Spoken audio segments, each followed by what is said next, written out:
Good morning everyone, welcome back to GK today. I hope आप सब बिल्कुल ठीक होंगे और आज हम डिस्कस करेंगे 19 जुलाई के सबसे most important current affairs.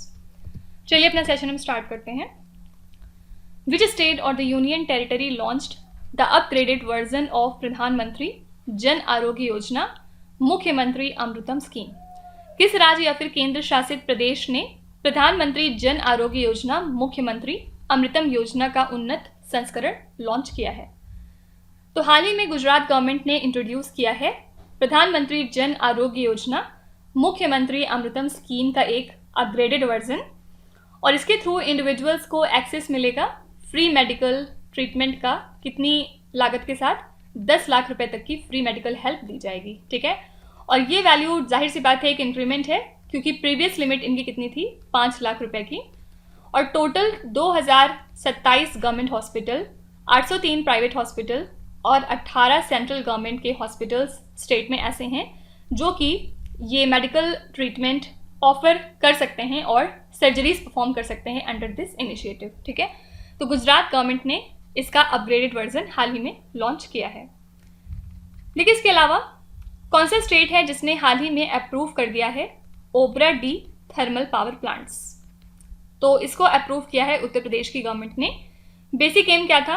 Affordable electricity ensure करना उत्तर प्रदेश में रहने वाले लोगों के लिए, और इसके लिए चीफ मिनिस्टर उत्तर प्रदेश के मिस्टर योगी आदित्यनाथ ने 2 Obra D thermal power projects की अप्रूवल की मंजूरी दे दी है। ठीक है, और इनकी कैपेसिटी कितनी है? तो दोनों ही थर्मल पावर प्लांट्स की कैपेसिटी है 800 मेगावाट ईच, और इनको कंस्ट्रक्ट किया जाएगा ओबरा में, जो कि है सोनभद्र में।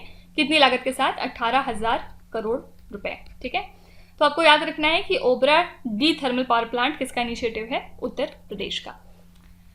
इसके अलावा हमने कल पढ़ा था अमा उड़ीसा, नवीन उड़ीसा स्कीम के बारे में, और जाहिर सी बात है इसको किस स्टेट ने अप्रूव किया है? तो आंसर है उड़ीसा कैबिनेट ने। किस लिए? एम क्या था? जो रूरल इंफ्रास्ट्रक्चर है उसको इन्हांस करना, ताकि जो जगन्नाथ कम्युनिटी है इस स्टेट में रहने वाली, उनके कल्चर और उनके ट्रेडिशंस को सेफगार्ड किया जा सके। ठीक है, फिर इसके अलावा हमने मुखरा के बारे में पढ़ा था।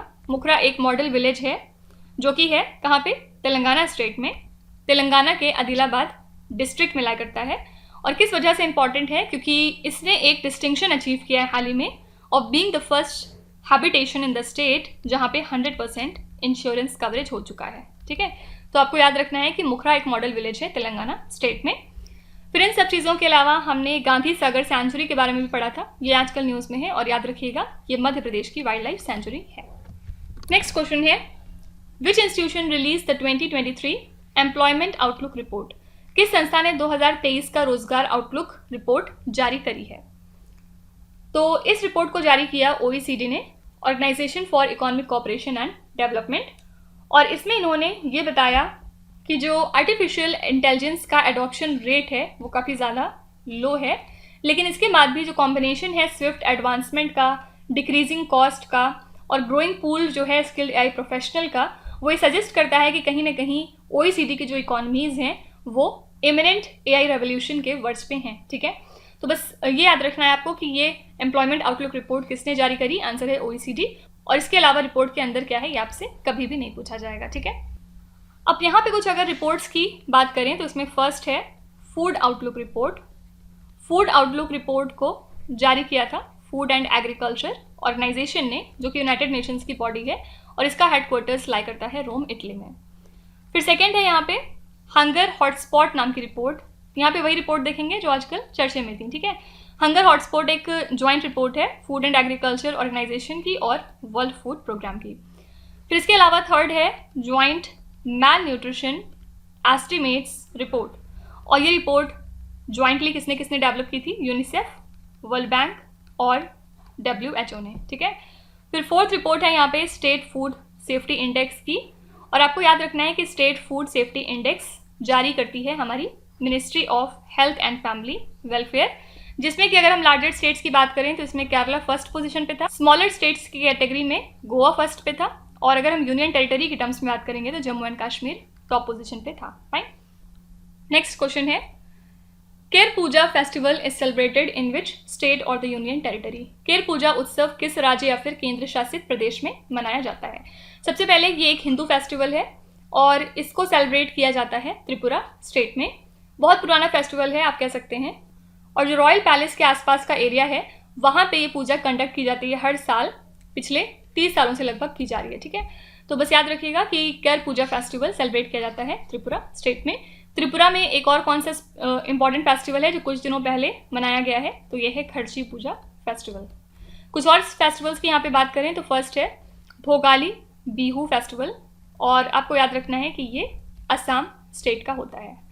फिर सेकेंड है यहाँ पे युगाड़ी, और युगाड़ी बहुत सारे स्टेट्स में सेलिब्रेट किया जाता है लाइक आंध्र प्रदेश एंड कर्नाटका। फिर थर्ड है यहाँ पे most famous hornbill festival, hornbill मनाया जाता है नागालैंड में। फिर इसके बाद है पोंगल, पोंगल फेस्टिवल होता है तमिलनाडु स्टेट में। फिर फिफ्थ है बथुकम्मा, बथुकम्मा एक फ्लोरल फेस्टिवल है, फूलों का त्यौहार है, और इसको सेलिब्रेट किया जाता है ज़्यादातर तेलंगाना स्टेट में। और एक लास्ट है खजुराहो फेस्टिवल, नाम से ही पता चल रहा है खजुराहो कहाँ पे मनाया जाएगा, मध्य प्रदेश में। फाइन। लॉबर museum which was seen in the news recently is located in which country. लॉबर संग्रहालय जो खबरों में था किस देश में स्थित है। तो इंडिया जो है पार्टनरशिप कर रही है लॉवर म्यूजियम के साथ, ताकि एक प्रपोज्ड नया नेशनल म्यूजियम इंडिया में नेशनल कैपिटल के अंदर बनाया जाएगा इसी डिज़ाइन को फॉलो करते हुए। और प्राइम मिनिस्टर नरेंद्र मोदी कुछ दिनों पहले विजिट पे थे पेरिस में, और वहाँ पे इन्होंने ये कल्चरल एग्रीमेंट साइन किया किस कंट्री के साथ, तो आंसर है फ्रांस। ठीक है, तो फ्रांस कंट्री में लाई करता है ये लॉवर म्यूजियम। लेकिन इसके अलावा कौन सा डिपार्टमेंट है जिसने हाल ही में कुछ क्वालिटी कंट्रोल ऑर्डर्स जारी करे हैं 2 प्रोडक्ट्स के लिए। इसमें फर्स्ट है पोर्टेबल वाटर बॉटल्स और सेकंड है फ्लेम प्रोड्यूसिंग लाइटर्स। तो department for promotion of industry and internal trade ने ऑफिशियल नोटिफिकेशन जारी किया है regarding quality control orders 2 items के लिए। इसमें पहला है पोर्टेबल वाटर बॉटल्स और सेकंड है फ्लेम प्रोड्यूसिंग लाइटर्स। ऑब्जेक्टिव क्या है इन क्वालिटी कंट्रोल ऑर्डर्स का, ताकि इंडिया का जो क्वालिटी इंफ्रास्ट्रक्चर है वो मजबूत हो सके और जो वेलबींग और सेफ्टी है कंज्यूमर्स की वो कहीं ना कहीं इंप्रूव हो सके। फाइन, तो आपको याद रखना है ये क्वालिटी कंट्रोल ऑर्डर्स किस डिपार्टमेंट ने जारी किए हैं, तो department of promotion for industry and internal trade. इसके अलावा रिसेंट ड्राफ्ट नोटिस के मुताबिक जो एयर कंडीशनिंग सिस्टम का इंस्टॉलेशन है ट्रक के कैबिन्स में, वो कब से मैंडेटरी किया जा रहा है, मतलब ऐसे ट्रक्स को कब से डेवलप करना मैंडेटरी हो जाएगा। तो इंडियन गवर्नमेंट ने कुछ दिनों पहले एक ड्राफ्ट नोटिस जारी करी थी जिसमें ये बताया था इन्होंने कि air conditioning system truck cabins के अंदर इंस्टॉल करना अब मैंडेटरी हो जाएगा 1 जनवरी 2025 से। ठीक है, एम क्या है इसका, ताकि जो ट्रक ड्राइवर्स हैं इंडिया के अंदर उनका वर्किंग एनवायरनमेंट काफ़ी अच्छा हो सके। और इसके लिए ministry of road transport and highways ने कहा है कि इन एयर कंडीशनिंग सिस्टम्स को इंस्टॉल किया जाएगा in the cabins of motor vehicles जो कि लाई करते हैं कैटेगरी N2 और N3 में। ठीक है, क्या होता है N2 और N3 कैटेगरी। N2 कैटेगरी में जो मोटर व्हीकल्स हैं वो कितने वेट उठा सकते हैं, 3.5 टन्स, और जो N3 है उसमें वेट मोर देन 12 टन्स आप रख सकते हैं। ठीक है, तो ये जो है मैंडेटरी कब से हो जाएगा, 1 जनवरी 2025 से। Which country hosted the India Arab business partnership conference recently. हाल ही में किस देश ने भारत अरब व्यापार साझेदारी सम्मेलन की मेज़बानी की है। तो जो 6th इंडिया अरब पार्टनरशिप कॉन्फ्रेंस थी 2023 की, इसको ऑर्गेनाइज किया गया नई दिल्ली में। याद रखना है आपको कि यूएई जो है ये 3rd लार्जेस्ट ट्रेडिंग पार्टनर है इंडिया का, जबकि Saudi Arabia 4th largest partner था लास्ट फाइनेंशियल ईयर में। और ये कॉन्फ्रेंस एक यूजफुल प्लेटफॉर्म प्रोवाइड करता है बिजनेस कम्युनिटी के लिए दोनों ही साइड से, ताकि नए ट्रेड और इन्वेस्टमेंट की अपॉर्चुनिटीज़ एक्सप्लोर हो सकें। ठीक है, तो किस कंट्री ने होस्ट किया इस इवेंट को, तो आंसर हो जाएगा यहाँ पे इंडिया। लेकिन इसके अलावा यहाँ पे एक और समिट एंड कॉन्फ्रेंसेस का क्वेश्चन है, कौन सी कंट्री होस्ट है एशियन एथलेटिक्स चैंपियनशिप 2023 के लिए। तो ये चैंपियनशिप शुरू हो चुकी है थाईलैंड कंट्री में हाल ही में, और याद रखना है आपको कि इसके लिए ऑफिशियल मैस्कट किसको डिक्लेयर किया गया है, तो ये है हिंदू गॉड हनुमान। फाइन, याद रखिएगा ये एशिया का सबसे बड़ा ट्रैक एंड फील्ड मीट होता है। तो कौन सी कंट्री होस्ट है एशियन एथलेटिक्स चैंपियनशिप की, आंसर हो जाएगा थाईलैंड कंट्री। फिर इसके अलावा जो इंटरनेशनल मैरीटाइम ऑर्गेनाइजेशन है, इन्होंने अपनी मीटिंग हाल ही में करी थी लंदन सिटी में। फाइन। फिर इसके अलावा लेज़र नेशनल चैम्पियनशिप के लिए होस्ट कौन सी जगह थी? ये है सिकंदराबाद। फिर इसके अलावा हमने G20 की सुप्रीम ऑडिट इंस्टीट्यूशन समिट के बारे में पढ़ा है, इसके लिए वेन्यू रखा गया था गोवा। और जो Y20 मीट थी ये कहाँ पे हुई थी? कश्मीर में। फाइन। INS त्रिशूल conducted India's first ever joint exclusive economic zone surveillance with which countries navy. INS त्रिशूल ने किस देश की नौसेना के साथ भारत का पहला संयुक्त विशिष्ट आर्थिक क्षेत्र निगरानी आयोजित की?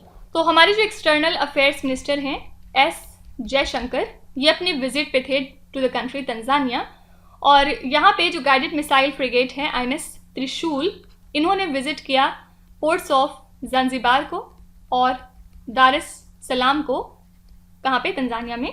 और INS त्रिशूल ने कंडक्ट किया इसी के साथ इंडिया का पहला joint exclusive economic zone surveillance Tanzania की नेवी के साथ। और इसके अलावा इसने एक मैरीटाइम पार्टनरशिप एक्सरसाइज में भी हिस्सा लिया था विथ TNS फुटुंडू एंड पेनगुंसी। ठीक है, ये दोनों शिप्स तंजानिया की हैं। तो आपको याद रखना है कि इंडिया का पहला joint exclusive economic zone surveillance किस कंट्री के साथ हुआ? तो आंसर है तंजानिया। किस शिप ने किया? तो ये है INS त्रिशूल। कुछ और इंडियन नेवी शिप्स की बात करें जो आजकल चर्चे में थी, तो इसमें फर्स्ट है INS सुजाता। INS सुजाता एक सुकन्या क्लास पेट्रोल वेसल है इंडियन नेवी की, जिसने हाल ही में मोजाम्बिक कंट्री को विजिट किया था as a part of its overseas deployment. इसका पर्पस क्या था? दोनों ही कंट्रीज के बीच में बायलैटरल रिलेशंस को मजबूत करना और म्यूचुअल कोऑपरेशन को मजबूत करना। ठीक है।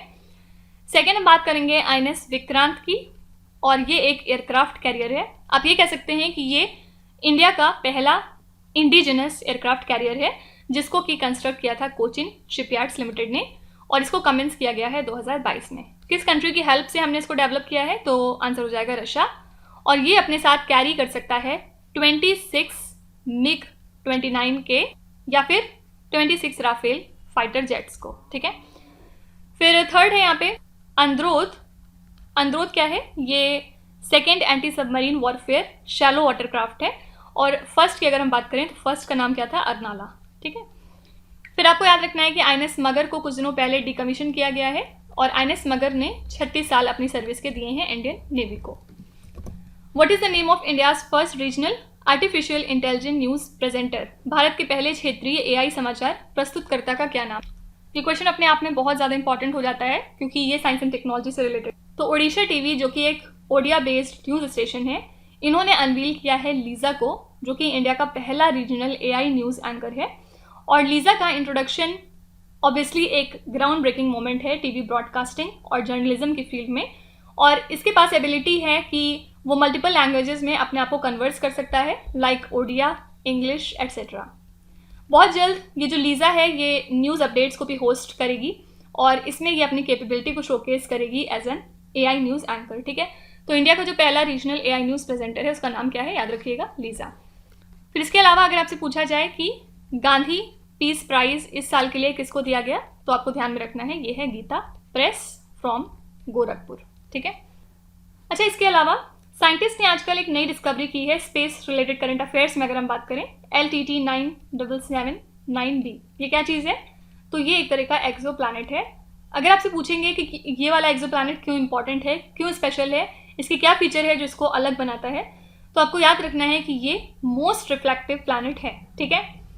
इसका जो साइज़ है वो नेपच्यून के बराबर है, और अर्थ से अगर हम कंपेयर करें तो ये 260 लाइट ईयर्स दूर है। इसके ऊपर जो लाइट पड़ती है उसका 80% तक ये रिफ्लेक्ट कर देता है, और इसी के साथ ये पहला एक्सो प्लैनेट है जिसकी ब्राइटनेस हमें मिलती है एज सिमिलर टू वीनस। तो इसी वजह से काफ़ी ज़्यादा इंपॉर्टेंट हो जाता है। ठीक है। ये नाम देके हो सकता है आपसे पूछ लें कि ये क्या चीज़ है, asteroid, meteor, planet, exoplanet, तो करेक्ट आंसर हो जाएगा exoplanet. Which institution has developed a flexible composite semiconductor material using inkjet printing? किस संस्थान ने इंकजेट प्रिंटिंग का उपयोग करके एक लचीली मिश्रित अर्धचालक सामग्री विकसित की है? तो Indian institute of science Bengaluru के साइंटिस्ट ने डेवलप किया है ये flexible composite semiconductor material inkjet printing का यूज़ करके। इसकी पोटेंशियल क्या है कि ये डिफरेंट एप्लीकेशंस में यूज़ किया जा सकता है नेक्स्ट जनरेशन टेक्नोलॉजीज़ में। अगर हम बात करें लाइक फ्लेक्सिबल और कर्व्ड डिस्प्लेज में, फोल्डेबल फ़ोन्स में, इसके अलावा वेरिएबल इलेक्ट्रॉनिक्स में, ठीक है। बस याद रखिएगा ये किस इंस्टीट्यूट ने डेवलप किया है, तो ये है IISc बेंगलुरु।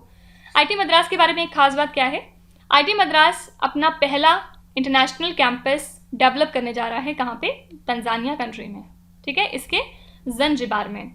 तो आपसे ये क्वेश्चन पूछ सकते हैं कि कौन सा IIT है जो पहली बार अपना कोई कैंपस इंटरनेशनल लेवल पे ओपन करने जा रहा है, तो ये है IIT मद्रास। अगर आपसे पूछेंगे कौन सी कंट्री में खोलने जा रहा है, तो ये है Tanzania. Which country launch methane and liquid oxygen powered rocket Zhuque 2? किस देश ने मीथेन और तरल ऑक्सीजन संचालित रॉकेट जुक 2 लॉन्च किया? तो चाइना की एक एरोस्पेस कंपनी है जिसका नाम है लैंडस्केप। इन्होंने हाल ही में लॉन्च किया है methane and liquid oxygen powered rocket जिसका नाम है जुक 2। कहाँ से? From the Zhikuan satellite launch centre, ठीक है। और ये जो सक्सेसफुल मिशन है इनका, इसमें इन्होंने एक पेलोड भी प्लेस किया था into the sun synchronous orbit. इसी के साथ लैंडस्केप पहली कंपनी हो चुकी है ग्लोबल लेवल पे जिसने ये अचीवमेंट हासिल करी है, ठीक है। तो आपसे सिंपली पूछ सकते हैं जुक 2 किस कंट्री का रॉकेट है, तो याद रखिएगा चाइना का। देखिए इसके अलावा एक डिजीज़ है जिसका नाम है फेलाइन इन्फेक्शियस पेरिटोनिटिस। ये कौन सी कंट्री में स्प्रेड हो रहा है, आपको ये बताना है। तो ये एक फेलाइन स्ट्रेन है कोरोना वायरस का और फिलहाल इसके डिवास्टेटिंग कॉन्सिक्वेंसेस हमें देखने को मिल रहे हैं सिप्रस की कैट पॉपुलेशन में, ठीक है। ये यहाँ के जो स्ट्रे कैट्स हैं उनको बहुत बैडली इफेक्ट कर रहे हैं और इसी वजह से ये आजकल चर्चे में है। जो रिपब्लिक ऑफ सिप्रस ये कहाँ ला करता है, ये एक आइलैंड कंट्री है जो कि लोकेटेड है ईस्टर्न मेडिटेरेनियन सी में, ठीक है। तो अगर आपसे पूछेंगे कि फेलिन इन्फेक्शियस पेरिटोनिटिस कौन सी कंट्री में बहुत तेज़ी से स्प्रेड हो रहा है, तो ये कंट्री है सिप्रस। इसके अलावा आपको बताना है कि पेरू ने जो नेशनल इमरजेंसी लगाई हुई है, नेशनल हेल्थ इमरजेंसी, वो किस बीमारी के चलते लगाई है। आपको उस बीमारी का नाम कमेंट्स में लिखना है। नेक्स्ट है प्रयुत चन Ocha who was seen in the news recently was the prime minister of which country? खबरों में नजर आए प्रयुत चन ओचा किस देश के प्रधानमंत्री थे? तो थाईलैंड के ये प्राइम मिनिस्टर थे प्रयुत चन ओचा। हाल ही में इन्होंने अनाउंसमेंट करी है कि वो अब पॉलिटिकल एरेना से डिपार्चर कर रहे हैं, मतलब वहाँ से जा रहे हैं। और खूब के पावर अज्यूम करने के बाद 2014 में ये आर्मी चीफ के तौर पे सामने आए थे और इन्होंने थाईलैंड की हाईएस्ट पोजीशन हासिल करी हुई थी, तब तक ऑक्यूपाई की हुई थी तब से, ठीक है। तो ये थे थाईलैंड के प्राइम मिनिस्टर जिनका नाम है प्रयुत चन ओचा। लेकिन इसके अलावा कल हमने पढ़ा था कि नए प्रेसिडेंट लातविया कंट्री के कौन बन चुके हैं, तो ये हैं एडगर्स रिनकेविक्स, ठीक है। फिर इसके अलावा UIDAI मतलब unique identification authority of India के नए CEO बन चुके हैं मिस्टर अमित अग्रवाल। फिर थर्ड अपॉइंटमेंट है director general of geological survey of India. ये हाल ही में कौन हो चुके हैं? जनार्दन प्रसाद। फाइन। तो इसी के साथ हमने आज के सभी इंपॉर्टेंट करंट अफेयर्स को कवर कर लिया और अब हम चलते हैं हमारी क्विज पे, जहाँ पर आपको स्क्रीन पे 5 क्वेश्चंस दिखाई दे रहे होंगे। ये क्वेश्चंस कहीं ना कहीं हम पीछे डिस्कस कर चुके हैं, तो अब आपको इन्हें ध्यान से पढ़ना है और इनका जवाब आपको कमेंट्स में बताना है। तो इनमें से आपको जितने भी आते हैं आप उनका जवाब कमेंट्स में लिख सकते हैं और जो आपको नहीं आते वो आप दूसरों के आंसर को टैली करके या चेक करके फ्यूचर के लिए याद रख सकते हैं। So that's it for today. I hope you have like the session. आज का सेशन आपको कैसा लगा ज़रूर बताइएगा कमेंट्स में। साथ ही साथ आपका कोई भी रिव्यू है, फीडबैक है या फिर सजेशन है तो वो भी आप हमें बता सकते हैं। हमें जानकर खुशी होगी और हम पूरी कोशिश करेंगे उसको इम्प्लीमेंट करने की। तो कल फिर हम मिलेंगे सेम टाइम सेम जगह कल के करंट अफेयर्स के साथ। Till then stay tuned. Thank you so much for watching and please do not forget to subscribe to GK Today. With this, Meenuz Hadsana signing off.